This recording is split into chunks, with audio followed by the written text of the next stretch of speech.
Good afternoon, welcome. My name is Anna Marie Tejas, and I serve as the Director for Parent and Family Programs at the University of Arizona. I'm thrilled that you've decided to join us this afternoon for our fourth virtual coffee chat webinar. So historically, our coffee chats would take place in your local hometown so that you would have an opportunity to meet other Wildcat families. You could meet with some of our current parents and family members and really be able to learn what life is on campus as a Wildcat. So for those of you that are joining us for the first time, I'm going to share with you how this webinar is going to look and how you can function using your Zoom capabilities. So all of you have had your microphones and your cameras turned off. And if you take your mouse and you hover towards the bottom of your screen and click the Q&A button, you'll be able to ask questions of my colleagues. So I have several colleagues working on behind the scenes for us, answering all those questions for you. And if you have questions geared towards our guests that are speaking, go ahead and ask those questions as well. And in the last 10 minutes, we'll bring them back in and I'll ask them of our guests. So without taking up any more of our time, I want to be able to introduce our guests that are joining us today.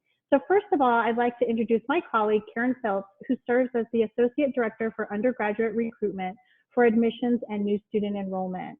Karen will be sharing admissions and recruitment information, dates, deadlines, and everything related to the admissions process. I'd like to also welcome our volunteer guests today, who are Jordan and Rick Voth. Rick serves as the Advisory Board Chair for the Arizona Parents and Family Association. His daughter Jordan is graduating from the University of Arizona tomorrow evening, and we're thrilled for her. So we're actually really excited to have our first father-daughter virtual duo serving as our coffee chat hosts today and providing their perspective and experiences on their wild journey these last 4 years. So I'm going to invite Rick and Jordan to turn on their cameras right now, and I'm going to ask the first question of you. So first of all, thank you for helping us host this event today. When we were planning for our session and chatting, we discussed the various ways that you, Jordan, stayed involved and connected on campus. And one area that I'm really interested in discussing is your involvement with Greek life. So I know in December you completed your term as president of Alpha Phi, and you had served for 3 years on the executive board in various positions. I know that you served as the executive administration and the vice president of new member education and programming. So can you share with us a little bit about what recruitment looked like in the past? I know things are changing as we're moving forward with our pandemic, but what that looks like and the procedures that you went through, and we'll start off with that question. Thanks for being here. Yeah, definitely. So obviously due to COVID-19, the recruitment process could potentially look a little different than it has in the past. But typically the recruitment process is based on a mutual selection between you, the potential new member, and the Greek organizations on campus. So there's 4 different sets going throughout a whole week of recruitment. So set 1 starts out a little bit briefer. So you just meet a couple different people from each organization, just get to know them, really brief, easy conversation. And as the sets go on, it gets into more in-depth conversations where you learn about the brotherhood and the sisterhood of the organization, their philanthropy and their values.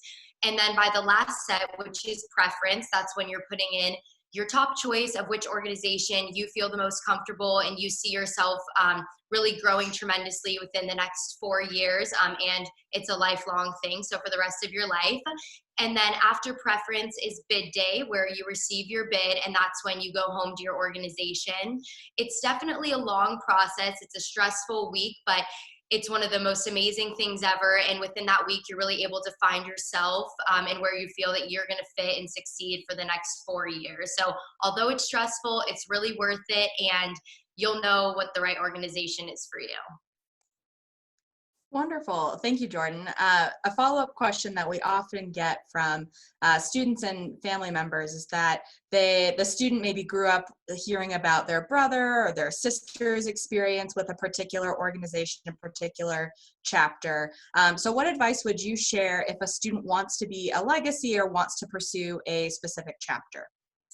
Right. So I would say the biggest piece of advice with going through recruitment is having an open mind. I was a double legacy for another chapter. My mom and my sister were in a different house, and I didn't end up going that house, and that's perfectly okay. And I know most people, their older brother, their older sister, their parents, aunts and uncles, whoever it may be, kind of do give their insight and their opinions because they were in a different organization or chapter.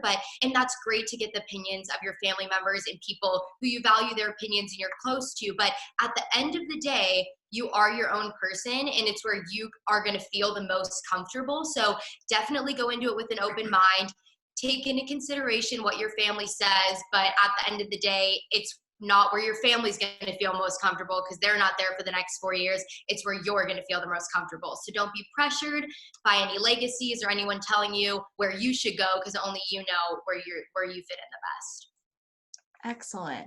And so this question, I think, is for both of you, both Rick and Jordan, in terms of, we see movies and media, and, Greek life isn't always portrayed in the best light. So what's your response to this, both as a student and as a parent? Greek life definitely in movies has a very negative stereotype around it. And that's something that has always bothered me, because Greek life has been honestly one of the most amazing things that I've ever been a part of. It emphasizes involvement, leadership, and it shows you what it means to be a true friend to somebody else and to really have that brotherhood and that sisterhood. I've been able to grow tremendously as a leader. Throughout my 4 years at the U of A. I've been on the exec board for 3 years, and also for my own individual organization, everyone was expected to be involved with something else besides our organization. So whether that's another club on campus or just different things. So we emphasize involvement as well as academics too. We have study hours twice a week. We have academic mentors. Obviously, every organization has their own academic policies that they do, but we really emphasize academics involvement as well as philanthropy. Every single organization on campus has a philanthropy of their choice, and throughout the year they're putting on different events to raise money for their philanthropies, and U of A does such an amazing job of that. Every single sorority and fraternity supports each other and their philanthropy. So I don't think there's any negative stereotype that should be around Greek life. You'll meet some of the most amazing people. You will form those lifelong friendships, and you really understand the value of getting involved on campus as well as academics and philanthropy. Yeah, hi. I agree with everything that Jordan said, and I think an important thing to remember is that it continues after school, meaning you keep up these friendships and the networking and your connections all the way through. I mean, you get involved with a local chapter that may be in the place that you end up living after college. I'm heavily involved with my fraternity down at the University of Arizona right now, bringing them back. So it really doesn't end. But I will say, watching Jordan over the last 4 years and seeing her grow into these leadership roles, it's invaluable. And I know it's going to help her, especially when she enters the real world on June 1st. And another quick side note too, I know for a lot of out-of-state people, they're looking for that home away from home, and that's definitely what Greek organizations are.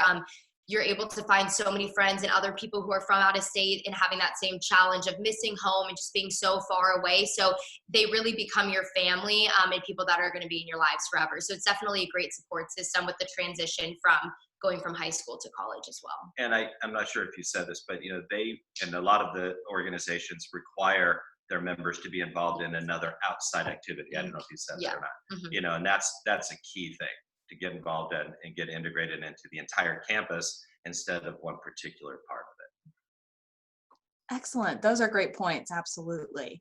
And so, Jordan, we are all so thrilled for your graduation tomorrow, virtually. Very excited for you. Could you please share some of the services that you used on campus to really prepare for that future? And if you want to share a little bit more about what your future holds, that would be great too. Definitely. Yes, I utilized career services a lot, and they were really helpful with internships and job opportunities. I also used all the career fairs, so the Eller Career Fair and just the normal university career fair, both super helpful. You're able to walk around, hand out your resumes, talk to different employers, and see kind of where you see yourself going, what really interests you. And so those were both super, super helpful, not only to get my resume around, but also just to be able to kind of get those interviewing skills of talking to different people and just seeing where my interests lie. So both of those were extremely helpful. I'm really excited. I'm going to be moving to Irvine, California, working with ADP, Automatic Data Processing, as an associate district manager, doing outside sales. So I'm extremely grateful for that opportunity. And U of A is definitely the reason why I've gotten that opportunity and why I've been able to succeed. So I'm very grateful. Two things. I think this is the first time I haven't teared up when she said that she's moving to Irvine, California. One, and two, the career services part, as the board chair for the Parent Family Association, I go and speak to a lot of incoming parents and students in our old school coffee chats when we could actually be in the same room together. And one of the first things that I've always told them is, a couple things before you leave the campus on the first time. Make sure they know where career services is, because at the end of the day, they're there to get a job. Fraternity, no fraternity, sorority, no sorority. At the end of the day, that's what they're there to do. And the other thing is to make sure they know where their classes are before that first bell rings on that Monday morning. But yeah, career services is the most important thing. Excellent. Well, and congratulations, Jordan, and congrats to you, Rick, too. I'm glad to hear that you're starting to process that too. And so would you both, my final question for you both is if you'd both be willing to share a little bit more about communications from the University of Arizona, especially in light of the COVID-19 pandemic, and how you felt that the University of Arizona has handled the situation. Yeah, I think obviously this is such a time of uncertainty and fear with the whole pandemic, but the University of Arizona has done a tremendous job at communicating with us and just keeping us up to date on everything. I know coming back from spring break, that's kind of where it all started, and everyone was super confused about how we were transferring to online. And for a lot of people, they're used to those in-person classes, so it's kind of difficult to always go from in-person classes to online. And the professors were so accommodating, so helpful with that transition, really understanding as far as just getting acclimated with all the online and things like that. President Robbins was also amazing, giving constant video updates. And I know especially for the senior class, it was extremely hard for us because right after spring break is kind of your last hurrah and you're almost done finishing up your 4 years at the U of A. And obviously we were really excited for graduation, but they've done a great job planning the virtual graduation, as well as giving us one on homecoming weekend in the fall, which is amazing. So yeah, the university did a great job, and I've heard that from so many different students. We were kept up to date very well, knew what was going on, and it was super easy for us to transfer our academics online. So yeah, I've been very pleased with the communication. I think the one thing that has impressed me more than anything is Dr. Robbins. He has been a leader across the country in terms of not only dealing with the pandemic, but dealing with the economic impacts on the university and addressing those needs. He's been fantastic, and leadership starts at the top, and he has done a fantastic job. I think he's given everybody confidence that things are going to be okay, and we'll hopefully have the new normal in place very soon. Excellent. Thank you both so much. Great insight in terms of the Greek life recruitment process, as well as communications, and how the University of Arizona has really helped prepare, and why that's been a great fit for you all as a family. So thank you. I'm going to launch into a couple of updates on the admissions side. So a few things just to point out. We have our June 1st deadline coming up soon, and the June 1st deadline is really to pay that enrollment fee, or if you are still making that decision as a family and you decide elsewhere, that is also the refund deadline, as well, to receive a refund for that enrollment fee. So want to point that date out. In terms of our housing, I know that's a big one on lots of families' minds, housing. So we are moving through the process as if we are still going to be on campus. We are continuing to hear different updates from our president, as the Voths mentioned, as well as various partners around campus. But if your student has paid their application fee and completed the other housing steps, early June is when they should expect to receive an email to their University of Arizona email address, otherwise known as their CAT mail. So please be sure your student, for a lot of reasons, is checking their U of A email. And then also we have our Next Step Center. So that's really kind of the landing page for all things related to getting ready to join us in the fall. Things like the enrollment fee, selecting that orientation date, submitting immunization records, taking placement exams, all the things that we need to welcome your student to campus in the fall. Speaking of, our president, President Robbins, has announced his intention to return to campus this fall. So we are moving forward with that. And of course, always mindful and always looking into different things that we're hearing from federal government, from local government, from health officials, but that is our plan moving forward. So we do want to kind of acknowledge that, and we are ready to, of course, try and be back on campus in a safe way as possible. We are, for the moment, during our summer months, we're going to host our virtual orientation sessions. So your student in that Next Step Center will see a little tile, little picture pop up for a digital orientation that will show up about 7 days before their scheduled orientation session, to fill out some things ahead of time, save some time on the day of, as well as get some more information about what their orientation day will look like. So be on the lookout for that. And then finally, while we can't welcome you physically on our campus at the moment, we have lots of visit options available. We have our virtual tour available on Fridays at 3 p.m. If your student has some questions for a current student, we do our Ask a Wildcat on Instagram, on our UA Admissions Instagram page. It's great and asks really cool questions of our current students and how they're feeling, what classes have been like, and how to get involved on campus, of course. We also have various webinars for students as well. If your student is looking for more information about the Next Step Center, financial aid and scholarships, any of those nitty-gritty details to make that final decision to attend the University of Arizona. So those are my updates. We want to turn it over and make sure that you have lots of time to ask questions, and of both of me and of the Voths. But yeah, I think we'll turn it back to Anna Marie. Thank you, Karen. Thank you, Rick and Jordan. That was awesome.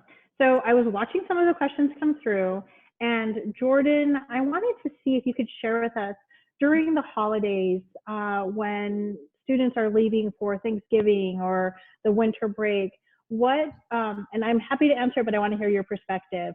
Where do students normally go? What does it look like on campus? Do students stay behind? What is the atmosphere overall?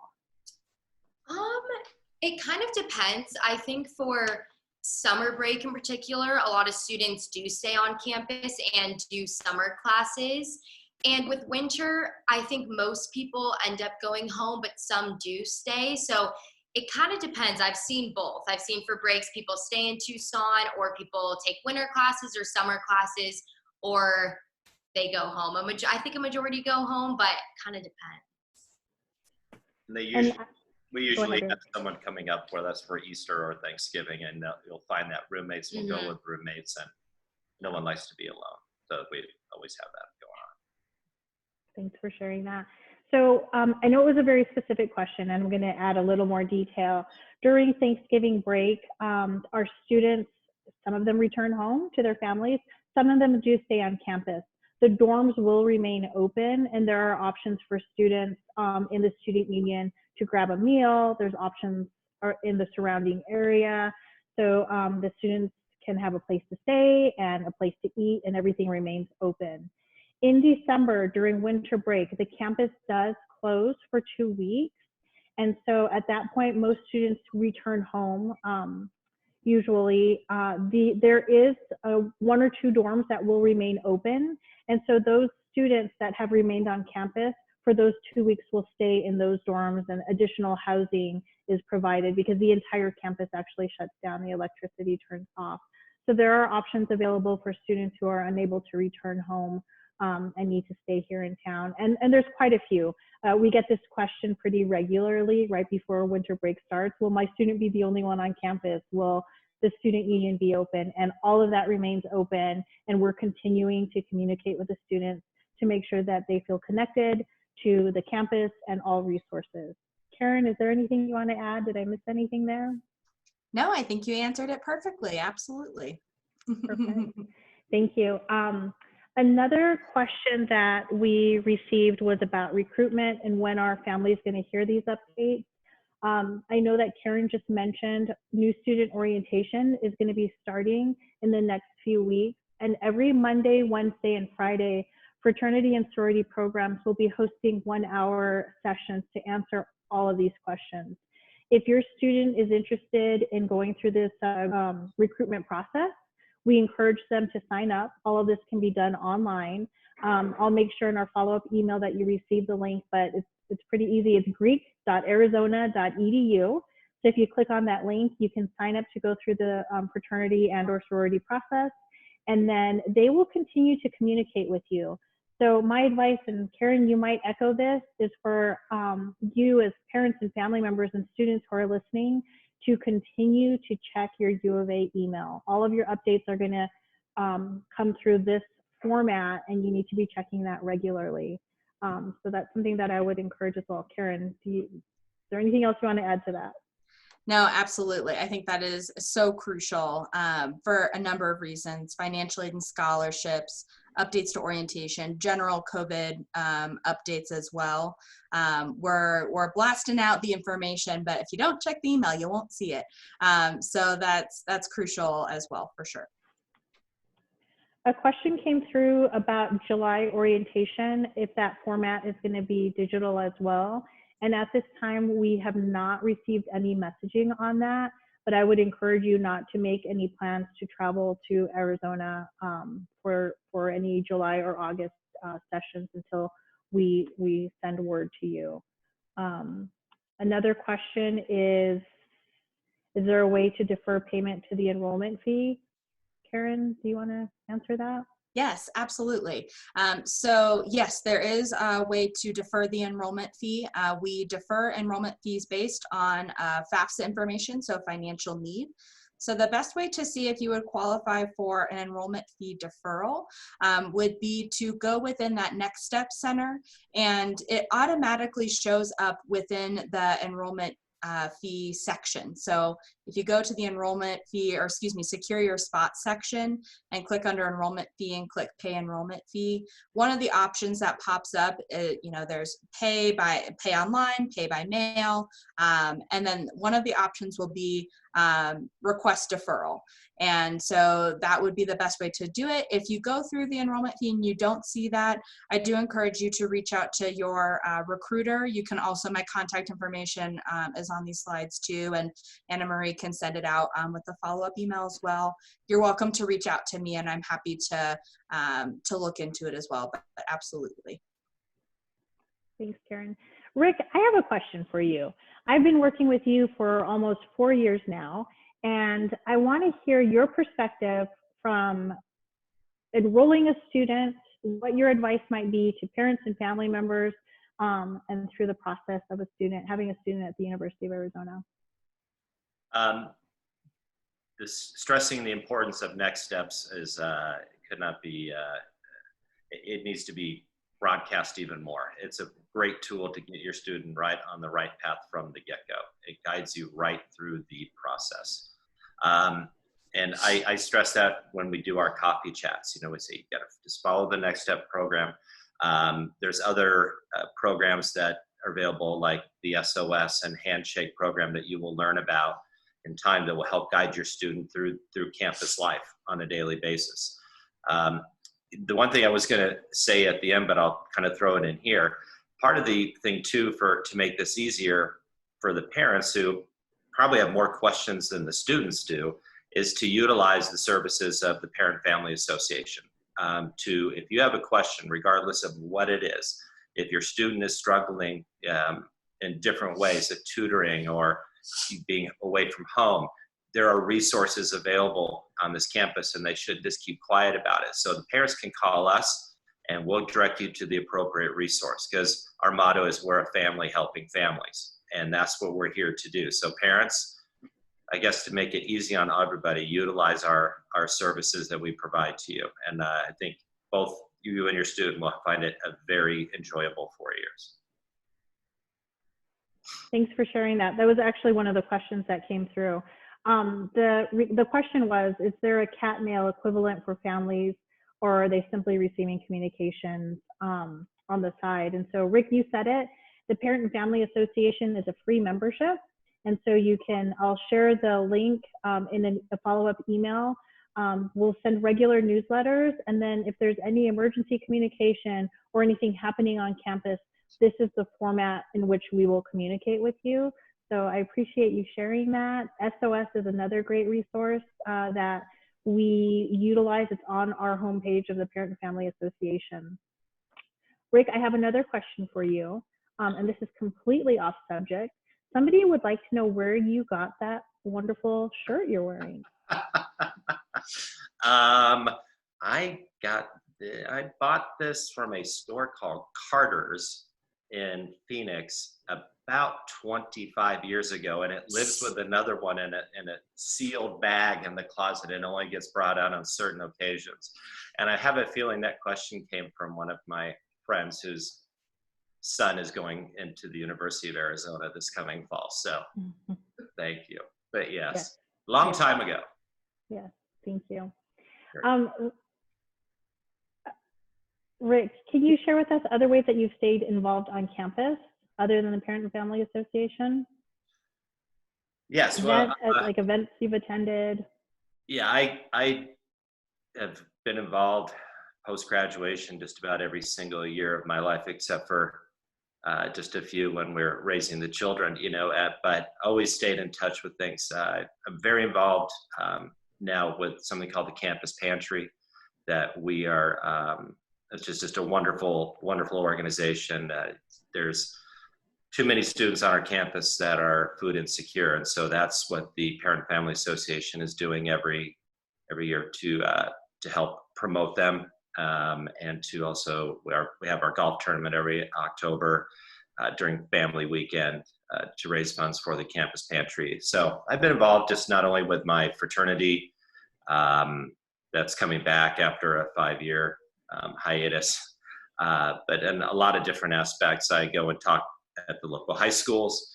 I've done that a couple of times. Karen and I have done that together, and which I enjoy doing because, I was very nervous when my first daughter went to school, and so I'm like, you know what, I got to dive in more, and I want to go out and help all the first-time parents feel so much more comfortable sending their child away for the very first time.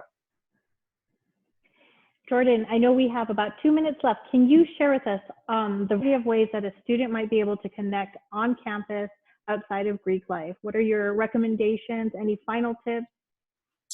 Yeah, I would definitely say get involved. There's so many clubs on campus, and they do club fairs at the beginning of the year, so you're able to learn about all the different clubs. I know they range from, I know a lot of girls that were involved in the ski and snowboarding club. There's a bunch of different clubs on campus that you will find one that really interests you. So I would definitely say join a club outside of Greek life. Go to all the events that they put on for freshmen. There's a lot of really cool events that the university does, so going to all those. Get a Zona Zoo pass and go to the football games and go to the sporting events, because I promise you, you're going to miss that. The years go by so fast. So I would just say overall, if I could give a incoming freshman a piece of advice, would be get involved, step outside of your comfort zone. You won't regret trying new things. You'll only forget not trying new things. So just go to as many events as you can. Don't sit in your dorm room. Go to that football game. Just take in all the years at the U of A, because it goes by really fast. And I promise you, you will wish you were starting freshman year again. So yeah, definitely just get involved and step outside of your comfort zone. Good advice. Wonderful. So I know that we are moving commencement in the virtual format tomorrow, and then we're hosting an in-person format in October. Would you be willing to share with our guests watching, what are your plans coming up for commencement in both formats? What is your family planning on doing? Well, I don't know too much about tomorrow, but we're doing some sort of surprise here. So obviously with less than 10 people, but we're doing something with my family.